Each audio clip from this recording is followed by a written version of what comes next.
नमस्कार मंडळी. तर मटण बनवण्यासाठी मी इथे घेतलेले आहे 1 किलो मटण. त्याला हळद मीठ लावून घेतलेलं आहे. आता हे चांगलं मिक्स करून आपण 1 तासासाठी असंच ठेवून देऊ.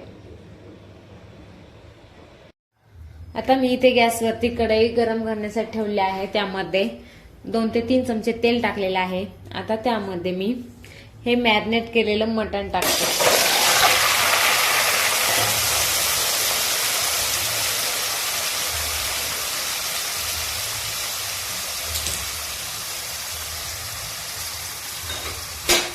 आता हे चांगलं परतवून घेते.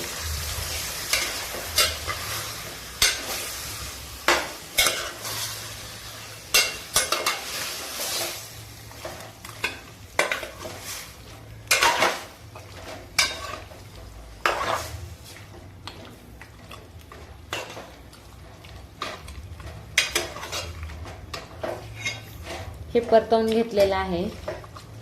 आता त्यावरती मी झाकण ठेवते आणि थोडा वेळ बिन पाण्याचं वाफळून घेते.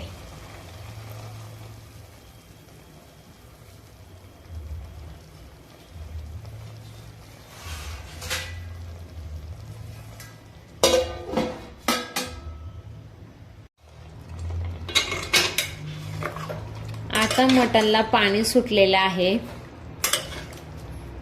हे चांगलं मिक्स करून घेते.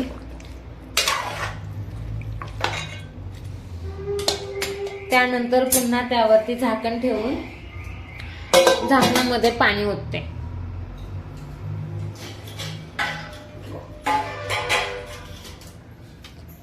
हे पाणी गरम करून घ्यायचे आणि नंतर आतमध्ये ओतायचे.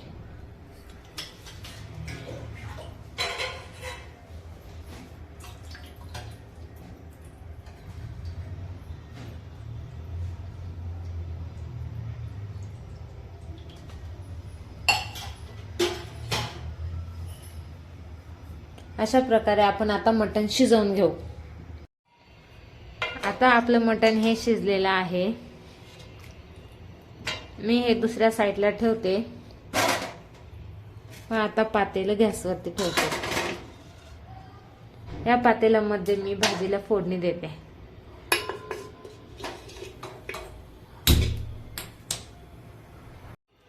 पातेलं गरम करून घेतलेलं आहे. त्यामध्ये मी 2 ते 3 चमचे तेल ओतलेलं आहे. आता त्यामध्ये मी मटन मसाला, धना पावडर, थोडीशी हळद, गोडा मसाला आणि घरचा मसाला, चवीप्रमाणे मीठ हे सर्व मसाले टाकून घेते.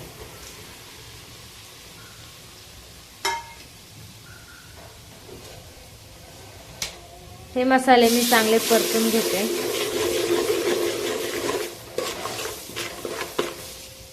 त्यानंतर मी यामध्ये कांदा, लसूण, अद्रक आणि कोथिंबीर यांचं वाटण करून घेतलेलं आहे.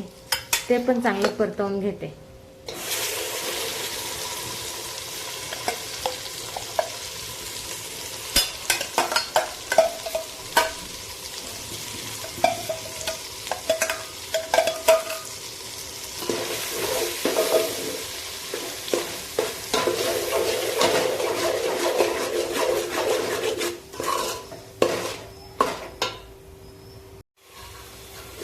हे वाटण आपलं चांगलं परतून झालेलं आहे. आता त्यामध्ये मी फुटाणे आणि खोबरं यांचं वाटण टाकून घेते.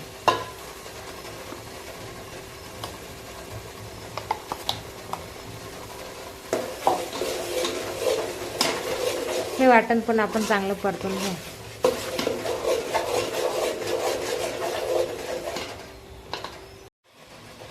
आता हे सर्व वाटण मी चांगलं परतून घेतलेलं आहे. त्यामध्ये हे शिजवलेलं मटण टाकते.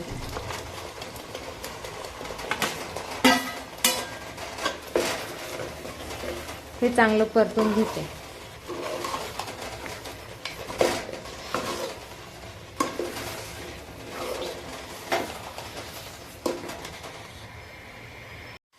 हे चांगलं परतून झालेलं आहे. आता त्यामध्ये मी शिजवलेलं पाणी टाकते.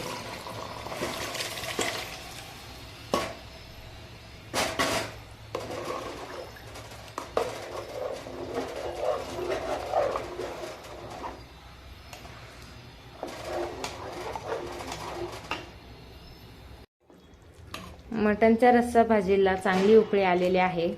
आता मी गॅस बंद करून घेते.